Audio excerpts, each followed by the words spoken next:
Mesdames et messieurs, chers parents, chers enseignants, chers élèves, chers partenaires de l'éducation. Aujourd'hui, 30 avril 2025, nous célébrons la Journée nationale de l'enseignement sous le thème « Éduquer pour transformer, former pour bâtir ». À travers ce thème, nous réaffirmons une vérité simple mais fondamentale. L'éducation est le premier chantier de toute transformation durable. Former, c'est bâtir des hommes et des femmes capables de façonner leur avenir et de construire la nation. À cette occasion, je rends un hommage appuyé à toutes celles et ceux qui, chaque jour, avec patience et abnégation, transmettent nos savoirs et valeurs dans nos écoles. Nos enseignants, nos chefs d'établissement, nos inspecteurs, nos cadres administratifs portent l'espérance de la République. Grâce à eux, et malgré les défis, notre école avance. Grâce à eux, l'idéal d'une éducation publique gratuite, inclusive et de qualité devient peu à peu une réalité. Ces dernières années, ensemble, nous avons semé les graines de la transformation. Nous avons élargi l'accès à l'éducation grâce à la politique de gratuité chère au président de la République, chef de l'État. Nous avons bâti en construisant plus de 400 nouvelles écoles et en lançant dès cette année la réalisation de 3000 salles de classe supplémentaires.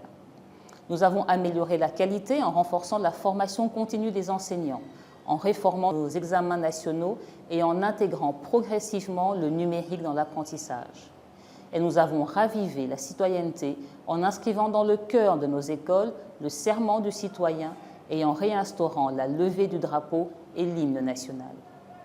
Chaque salle de classe réhabilitée, chaque enseignant formé, chaque élève encouragé est une pierre de plus à l'édifice d'un Congo fort et uni. Mais bâtir exige persévérance et lucidité.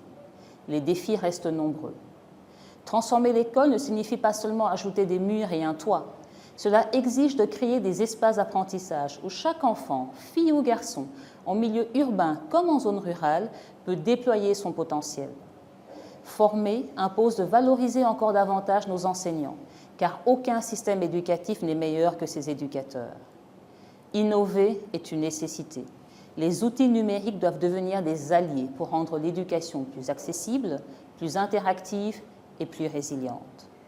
Inclure est notre devoir. Nous devons tendre la main aux plus vulnérables, enfants déplacés, enfants en situation de handicap, filles exposées aux violences basées sur le genre. Plus profondément encore, l'école doit redevenir le berceau de notre résilience collective. Là où l'éducation s'épanouit, la citoyenneté grandit. Là où l'on forme des esprits libres et solidaires, les sociétés résistent mieux aux crises, aux violences et aux divisions. Éduquer pour transformer, c'est construire une société capable de se relever après les épreuves.